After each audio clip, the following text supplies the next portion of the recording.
Welcome to Tirunelveli சமையல். இன்றைக்கி திருநெல்வேலி சமையலில் முட்டை கறி எப்படி செய்யலான்னு பார்க்கலாம் வாங்க. ஒரு பாத்திரத்தை அடுப்பில் வச்சுக்கோங்க.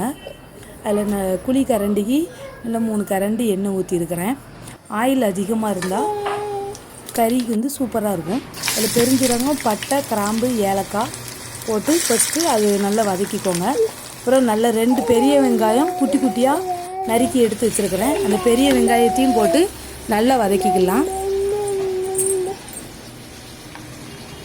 அது கூடவே இஞ்சி பூண்டு பேஸ்ட்டு நல்லா 2 ஸ்பூன் எடுத்து வச்சுருக்கிறேன்.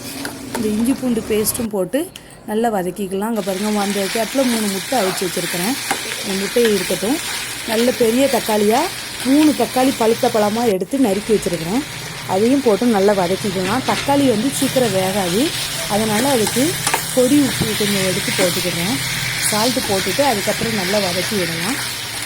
நல்லா தக்காளி மசிஞ்சு வரட்டும். அந்த டைமில் நம்ம முட்டையை அவிச்சு வச்சுருக்கிறத உரித்து எடுத்து வச்சுக்கிறேன். இது கூட 1 ஸ்பூன் மிளகாய்த்தூள், 1/2 ஸ்பூன் மஞ்சள் தூள், கொத்தமல்லி பொடி 2 ஸ்பூன் நல்லா மிக்ஸ் பண்ணி விட்டுக்கலாம். அந்த எண்ணெயிலேயே வதங்கினா மசாலா வாட போயிடும், இல்லைன்னா பொடி வாசனை நல்லா அடிக்கும். அதனால் அந்த எண்ணெயிலேயே நல்லா வதக்கி விட்டுக்கலாம். பார்க்கவே கலர் நல்லா வருது பாருங்கள். நல்லா மிக்ஸ் பண்ணி விட்டுக்கிட்டே இருக்கலாம். மசாலா வாட போயிடுச்சு. இப்போ நல்லா ஒரு 1/2 டம்ளர் தண்ணி ஊற்றி இதை அப்படியே ஒரு 5 நிமிஷம் வேக விடலாம்.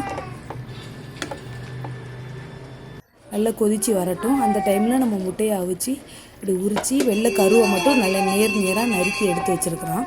ஃபஸ்ட்டு அந்த வெள்ளை கருவை போட்டு நல்லா மிக்ஸ் பண்ணி விட்டுக்கலாம். நல்லா மிக்ஸ் பண்ணி விட்டுக்கோங்க. சப்பாத்திக்கு இந்த முட்டை கறி சூப்பராக இருக்கும். அதுக்கப்புறம் அந்த மஞ்சள் கருவை எடுத்து உள்ளே போட்டு அதையும் நல்லா மிக்ஸ் பண்ணி விட்டுக்கலாம். உப்பு எப்படி இருக்குதுன்னு இப்போவே செக் பண்ணி பார்த்துக்கோங்க. பத்தலைன்னா கடைசியில் உப்பு போட்டுக்கலாம். இது கூட கொத்தமல்லி இலையை போட்டு அப்படியே பரிமாறுறாங்க. நல்லா மிக்ஸ் பண்ணி விட்டுக்கோங்க. சின்ன குழந்தைங்களுக்கு வச்சு கொடுங்க, ஒயாமல் கேட்பாங்க. சப்பாத்தி இன்றைக்கி ஸ்டார், சர்க்கிள், ஸ்கொயர் எல்லா டிசைன்லேயும் சப்பாத்தி எங்கள் வீட்டில். அதுக்கு முட்டைக்கறி. தேங்க்யூ. திருநெல்வேலி சமையலுக்கு லைக் பண்ணுங்கள்.